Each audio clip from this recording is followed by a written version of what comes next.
What's up, guys? Welcome back. A few days ago I put out a poll asking which cologne you would rather see reviewed. Oceanic from LATHR and Frosted Fur from LATHR. And as you can tell by the thumbnail and title of this video, Oceanic won, but it was a very close margin. It was about 51% to 49%. So we're going to do Oceanic today, and then we're going to do Frosted Fur tomorrow. So make sure you tune in for tomorrow's video. You're not going to want to miss this. So two things. One, Oceanic is a dupe of Green Irish Tweed from Creed, which is my favorite cologne of all time. And I know it's a lot of people's favorite cologne, but it is definitely my favorite cologne of all time.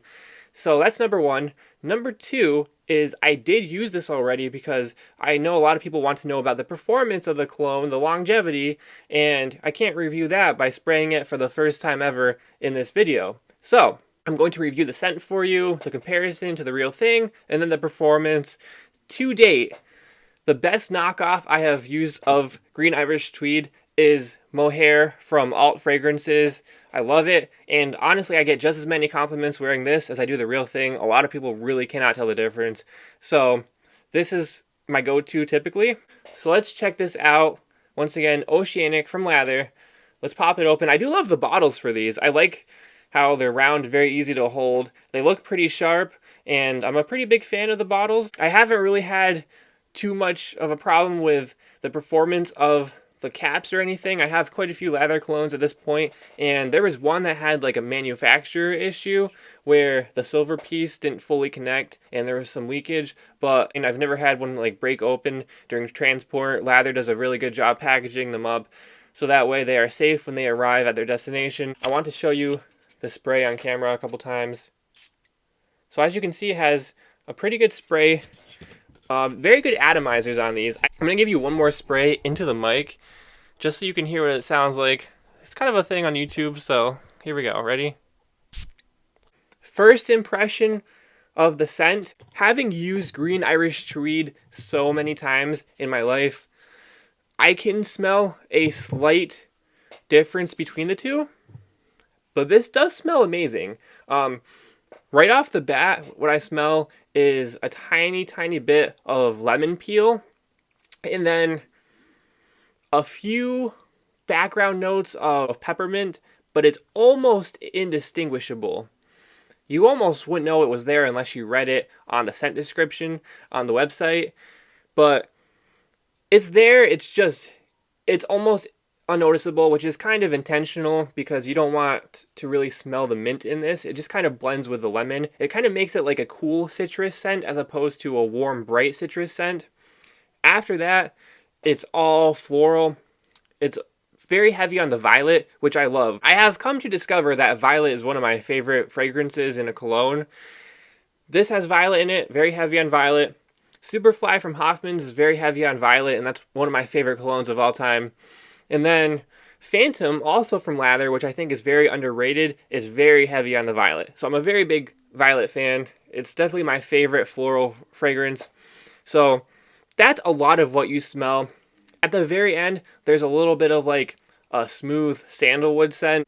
And of course, the main body of the cologne is that grassy green clover scent, which smells so good and kind of embodies the Irish origins of the cologne itself. Now, when I first tried this out, I got nervous because I opened it up and I kind of just like smelled the inside of the lid, and I'm not sure if this is just my imagination or if it's because it came from Canada, but I smelled the inside of the lid.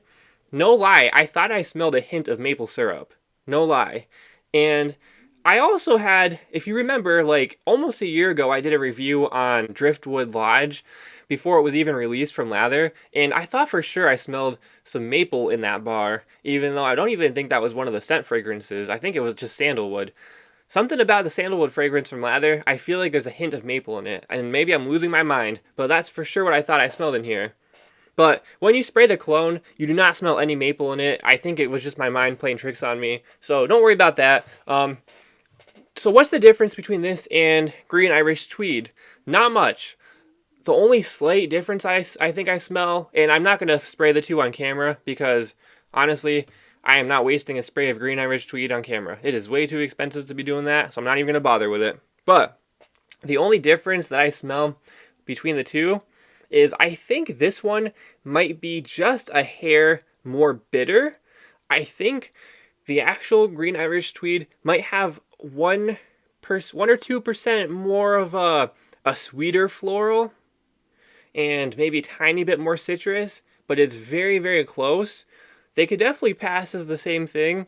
I think this one smells amazing. As far as performance goes, I've sprayed them, and I know you're only supposed to spray colognes on like your wrist, your neck, skin contact, but let's be honest, most of us spray it on our clothes anyway.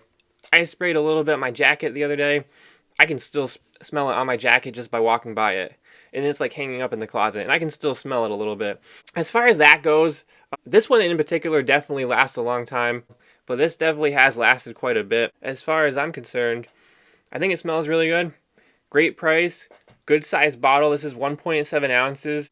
I would recommend this highly, and I think it's definitely well worth it. Make sure you check out tomorrow's video with Frosted Fur. Like I said, you're not going to want to miss that. Make sure you leave a comment, let me know what you think, and we'll see you next time.